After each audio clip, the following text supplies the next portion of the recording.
Stréa. Bonjour Steve, bonjour à tous. Merci de nous rejoindre comme tous les vendredis dans le Grand Journal. Vous êtes le directeur adjoint de la rédaction du Figaro. Yves-Emmanuel Macron a annoncé hier depuis l'Hérault où il était en déplacement le doublement des primes perçues par les enseignants. Ça représentera précisément entre 100 et 230 euros net par mois supplémentaires. Le pacte enseignant, lui, comprenant de nouvelles missions pour des professeurs volontaires en échange d'une rémunération supplémentaire, a aussi également été confirmé par le chef de l'État. C'est le retour du travailler plus pour gagner plus ? C'est un peu ça, oui, ça revient à ça. Au moins pour la deuxième partie, pour le pacte, effectivement, ça revient à ça.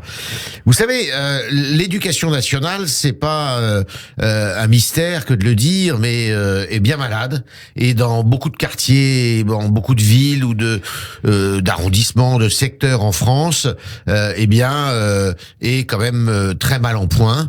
Et il y a beaucoup d'inégalités, du coup. C'est-à-dire qu'on a une école publique qui est une école qui est un modèle du genre, parce que c'est vrai qu'il y a peu de pays dans le monde où vous avez l'école gratuite et qui est ouverte à tous, mais néanmoins, selon que vous habitez tel ou tel endroit, le régime n'est pas tout à fait le même, parce que vous avez un public qui est plus ou moins défavorisé, plus ou moins ouvert, je dirais, aux affaires spirituelles. Ce qui fait le succès de l'école privée. Ce qui fait le succès, évidemment, de l'école privée. Et ça fait des années et des années que on traîne un boulet et qu'on dit il faut restaurer cette école. Alors le président de la République, c'était un engagement qu'il avait pris pendant sa campagne électorale, et cet engagement, il y avait ça, il y avait l'écologie, et il y avait l'hôpital. Alors ça y est, l'école, il a enclenché la deuxième.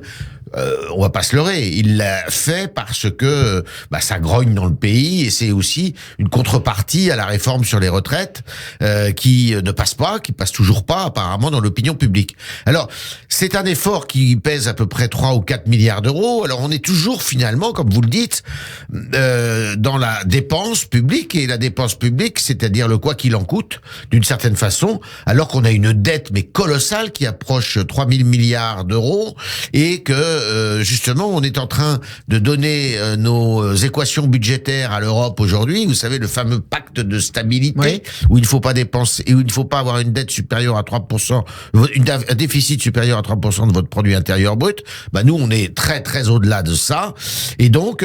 Mais est-ce que, Yves, ces mesures sont suffisantes, selon vous, pour répondre à la perte d'attractivité du métier d'enseignant, ce qui est aussi l'un des problèmes. Il y a aussi ce public, effectivement, d'enseignants. C'est quelques 800 à 900 000 personnes en France, plutôt de gauche d'ailleurs, c'est un réputé plutôt de gauche, et évidemment ils trouvent que non. Les enseignants et les syndicats d'enseignants qui se sont exprimés depuis disent non, le compte n'y est pas, ils nous avaient promis beaucoup plus, c'est pas du tout ce qu'on demande, et c'est pas pour ça que on sera satisfait de la réforme des retraites. C'est pas comme ça qu'on va faire passer la pilule. Il y a aussi les problèmes d'encadrement, les classes sont encore trop nombreuses. Alors les classes sont nombreuses, il y a un manque d'enseignants, c'est-à-dire qu'aujourd'hui enseigner, c'est pas toujours de tourpeau, c'est pas une sinécure, et du coup vous avez de moins en moins de vocations d'enseignants, beaucoup moins de personnes qui se bousculent au portillon, de telle sorte que à certains concours, il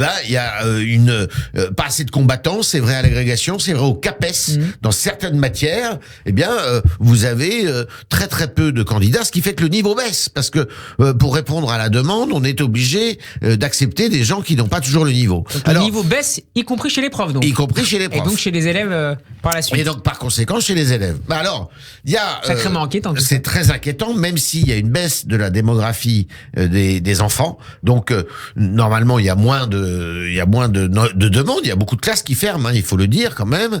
Mais on peut dire que l'éducation nationale aujourd'hui devrait être une priorité, et que c'est pas uniquement avec de l'argent qu'on réglera le problème, c'est aussi dans l'organisation, et c'est aussi effectivement dans les missions qu'on demande aux enseignants. Et c'est là le problème aussi, c'est qu'il y a un dialogue de sourds qui s'est installé depuis très longtemps entre les gouvernants qui veulent que les enseignants sortent un peu de leur spécialité, de leur de leurs cours stricto sensu, pour s'occuper de l'organisation de l'école, pour s'occuper des activités éventuellement périscolaires ou des activités d'études, des choses comme ça.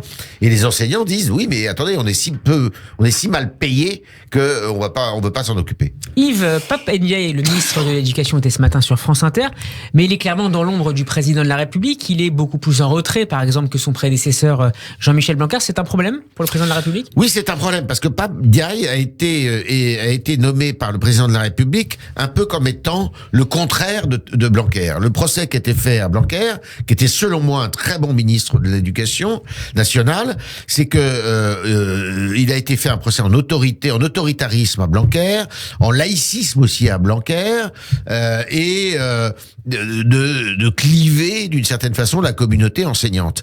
Et donc il est allé chercher un homme qui s'appelle Pape Ndiaye, qui est un homme de qualité, qui est quand même agrégé, normalien, historien, mais qui défend des idées qui sont un peu à l'inverse de celles de Ce qui pose Blanquer, la question de la cohérence aussi. Qui pose la question de la cohérence, beaucoup moins, si vous voulez, de laïque. La fibre naïque n'est plus tellement là, à tel point que on lui fait le procès d'être plutôt wokiste, si vous voulez.